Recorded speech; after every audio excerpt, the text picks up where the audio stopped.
Hello,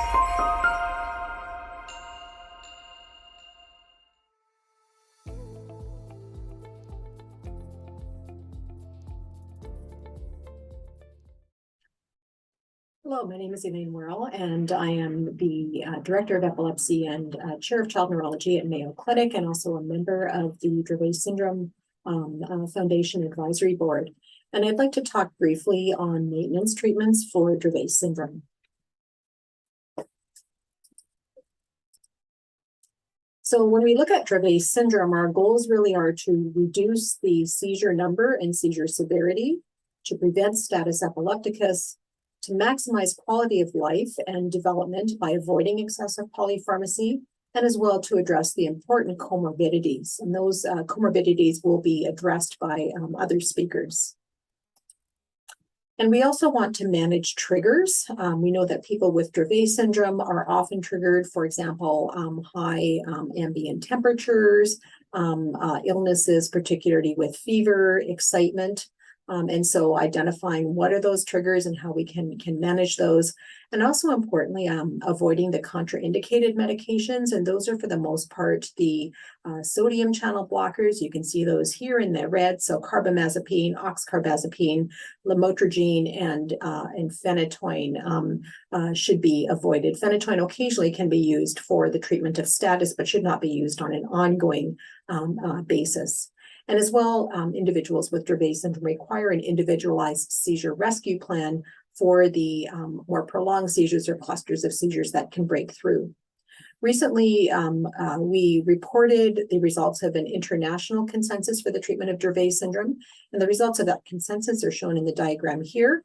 So first line was valproic acid, second line was fenfluramine or stiripentol with clobazam, third line pharma-grade cannabidiol, fourth line topiramate or ketogenic diet, and then other therapies followed that.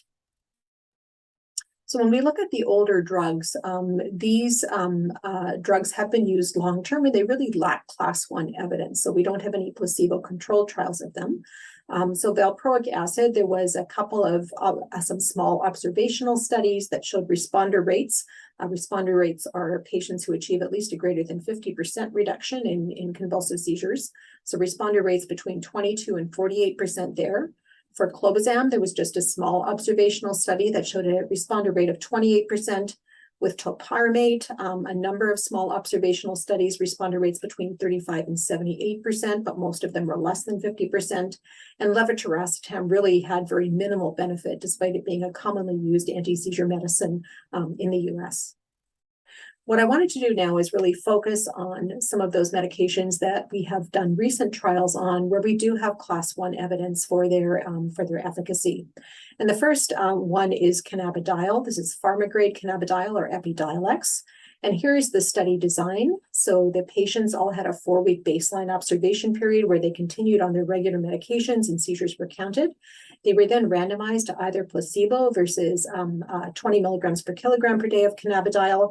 That was a 2-week up titration, and then they were treated for a total of 12 weeks on that dose.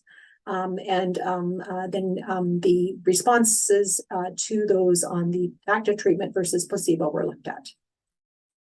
And here's the results of that. So when we look at the median seizure reduction, in blue, we see the results of the cannabidiol-treated patients, and in gray, the placebo-treated patients. And you can see here the treatment period, which was the primary endpoint, and the maintenance period quite similar. So about 40% of patients, 40% median percent reduction in seizures on active treatment, and between 13 and 16% on placebo.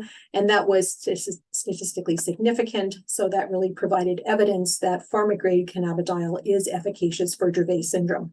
Now, note these results pertain only to pharma-grade cannabidiol. This does not pertain to other sources of cannabidiol, which are not pharma-grade. Based on this evidence, the FDA has approved pharma-grade cannabidiol or Epidiolex for patients with Dravet syndrome who were 12 months and older. And then here's some data looking at the long-term outcomes. So this was an open label extension study where patients who were in the initial randomized placebo-controlled trial could enter into an open label trial where they all got cannabidiol. They had 264 patients treated long-term for a median treatment of 274 days. The most common side effects, some loose stools, fever, some decreased appetite and somnolence. Those were, for the most part, mild to moderate in severity, and for many patients, they self-resolved. And they did see sustained reductions in convulsive seizures as well as total seizures over that 48 weeks, really providing evidence that this has a sustained benefit, at least over that time period. And looking at patients' caregivers, they actually reported improved overall condition on the CGI after 48 weeks of treatment. So moving on to stiripentol, this is now an older study published in 2000 in The Lancet. This was a relatively small study, so children were 3 years of age and older, having at least 4 convulsive seizures per month, and were treated on baseline valproate and clobazam. And so they had a 4-week baseline period where seizures were counted, and then they were randomized to either receive stiripentol, 50 milligrams per kilogram per day, in addition to their valproate and clobazam, or add on placebo to their valproate and clobazam, and then followed for 2 months. And here's the results of the study. And shown here in blue are the responses to patients on stiripentol, and in red on placebo. And so if you look at the percentage of patients, so just over 70% on stiripentol achieved a greater than 50% reduction, only 5% on placebo. And over the short period of the study, about 43% on stiripentol were free of convulsive seizures compared to none on placebo. And so the FDA did approve stiripentol for persons with Dravet syndrome 24 months and older in combination with clobazam. And then looking at fenfluramine, fenfluramine was studied in children between the ages of 2 and 18 years with Dravet syndrome who were having on average at least weekly convulsive seizures.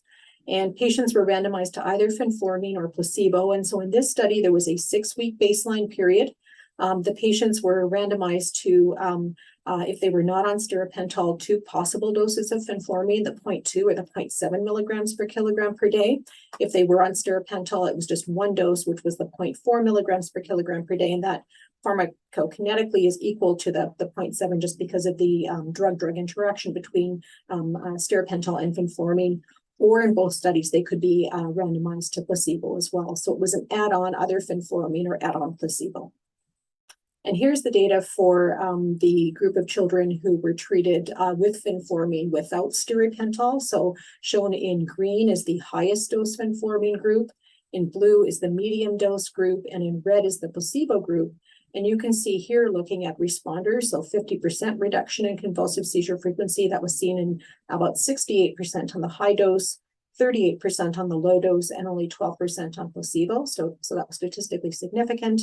And then looking at a higher bar, so greater than 75% reduction in seizures, that was seen in actually half of those on high dose fenfluramine, 23% on lower dose, and only 2% on placebo. And again, statistically significant. And then if we look at the data from the group with stiripentol, we see also very significant results. So looking at those with greater than 50% reduction, that was seen in 54% of those on fenfluramine versus only 5% on placebo. And then the higher bar, the greater than 75% reduction, was seen in over a third of patients with fenfluramine versus only 2% on placebo. And so based on this data, the FDA has approved fenfluramine for persons with Dravet syndrome 2 years and older. So I wanted to talk just briefly about non-anti-seizure medication therapy, so dietary therapies like ketogenic diet. This has been looked at again in open label observational studies with responder rates between 53 and 70%, probably a little higher with younger children. So that certainly is an option for persons with Dravet syndrome. And oftentimes we use these therapies in conjunction with other drug therapies. And then vagus nerve stimulation, has been looked at. There was a meta-analysis of 68 patients, and they found that about half of patients were responders, but there was really no data on the efficacy of the magnet. And then here is based on the international consensus, the ketogenic diet was felt to be fourth line, and actually VNS was considered in these others, so could be used after these other therapies. So in conclusion, the goals of treatment must address both seizure control and quality of life. In persons with Dravet syndrome, it is rare to get complete seizure control. That is usually not achievable. However, many of these new therapeutic options have provided significant reduction in seizures for many patients and are really worth considering. And then finally, I think it's really important. It's always easy to add more medicines, but I think we also need to pay attention to what medicines are not doing very much and which ones can we then withdraw. And we really want to avoid excessive polypharmacy, which can adversely impact quality of life. And with that, I thank you very much.